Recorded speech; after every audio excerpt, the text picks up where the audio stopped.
My name is Bill Hutchinson, and Bob and Helen Rowntree have been friends of mine for a very long time. And they have consented to spend a half an hour here answering some questions and just kind of talking about important things for them and what's are the big things in their life and whatever else comes up. So let's start with your faith. And tell me about your faith and what it means to you. What's the shape of your faith? You want to start? Well, ladies first, I guess. Coward. Well, as I was saying, I was born and raised a Catholic, but somewhere along the way, I felt that I needed, just if I wanted to stay a Catholic, I had to believe some things that I could no longer believe. And so I gradually drifted away until I finally gave it up altogether. And then we found when we got married, we found a comfortable little church in Park Ridge, which was a non-denominational church. So we both started to go there, and we found that we liked it. We liked it. And so when we moved to Sonoma, which is many years after that, I shopped around for a church.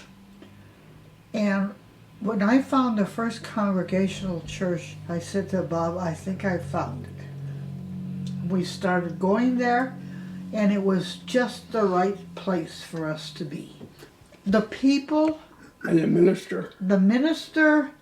and also the way that I got acquainted was my neighbor said, do you want to go to the plaza and protest the Gulf War? And I said, yes, okay. And she said, well, first we have to go pick up our votive lamps over at the First Congregational Church. So we did. So when we came back, we listened not only to the minister, but Carl Mead. Yeah. Carl Mead, that's the one. Yeah. Thank you. And so he was the one that had arranged this whole thing. And so I started to go back to the church, and gradually I got to really like it. So that's it. I was born a Baptist, and raised a Baptist, rather, by my family.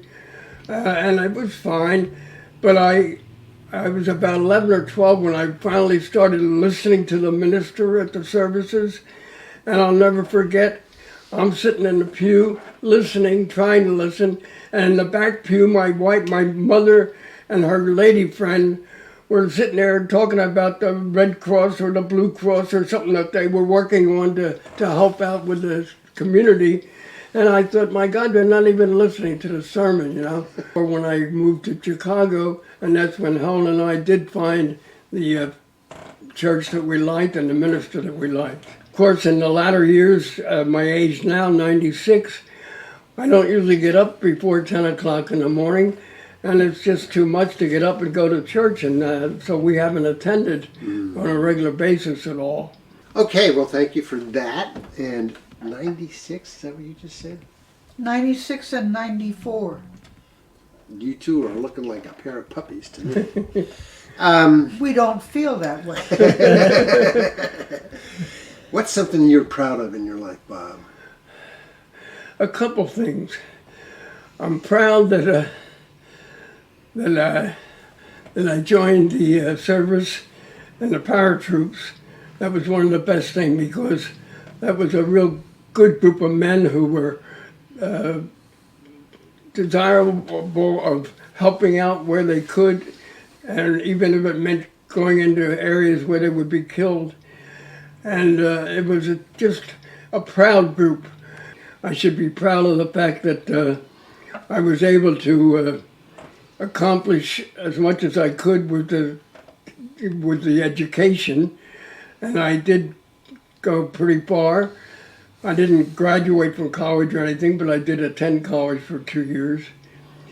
And I've been happy with everything that's occurred and the people that I've met, and I have a lot of them to thank for being the way I am. Well, I think that I'm proud of the fact that I survived my early life, which my mother was deported from San Francisco, and we went to El Salvador, and we lived there for 5 years. This was during the war, right? This was in 1939 when we left. A lot of my forming happened at an orphanage that I spent some time in. And the lady who was the nun who was very influential in my life was Sister Maria Elena Duche, and I thank her for having given me the love of learning. What a time that was, so hard and so good for you in equal measure, yeah. I'm a very emotional person. Good. My mother wanted to get me out of El Salvador, so she had kept in touch with this nun she had been transferred to Guatemala. Anyway, my mother and my friend, Sir Maria Elena, they arranged for me to come back to the United States. Well, there was one part of that story that seemed remarkable to me. You got off a plane in this town in Texas, all by yourself. Yes. The plans that that had been laid for Oh New yeah, Orleans there were was out no the air. window. There was no air train ticket that I was supposed to get. A train ticket to go to New Orleans. That's right. It was New Orleans. There must be a mother house here in New Orleans that belongs to the same congregation as the nuns that I came here with. So they looked it up and they found a place. And so I called and they said, yes, by all means, we're going to help you, because I told them the story. Oh my goodness, well, get over here. Do you have enough money for a taxi? No. Okay, we're going to tell you how to get here on the bus. So they did. and all the transfers and what have you. So I finally wound up in the mother house. And from there, I stayed a couple of days there, and they contacted the nuns in Chicago, and I finally was on my way, so that's what happened. 15-year-old in a situation like that, she had the moxie to figure out what the dickens to do. Number one, I studied correspondence courses and so forth, and then graduated from high school in Chicago by going and taking tests at the University of Illinois. And then eventually I went to Northwestern, and they had never seen a certificate like that. And I wanted to study accounting, and I did. And so eventually I started working in a hot dog stand, and I wound up becoming the manager of one of the most prestigious private clubs for women in Chicago. I had a total of about 75 employees and 1,000 members. And so I did that for 8 years. And a board of directors of 21 women. Anyway, through the course of my career, I have managed 4 clubs, 2 in Chicago. The men's club in Chicago was a piece of cake.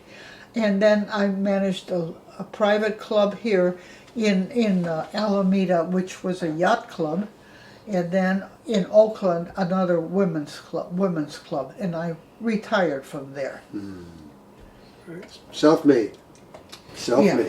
So anyway, and so here we moved up to Sonoma, and I worked for the Visitors Bureau into the Vintners and Growers, and eventually retired from all of that too.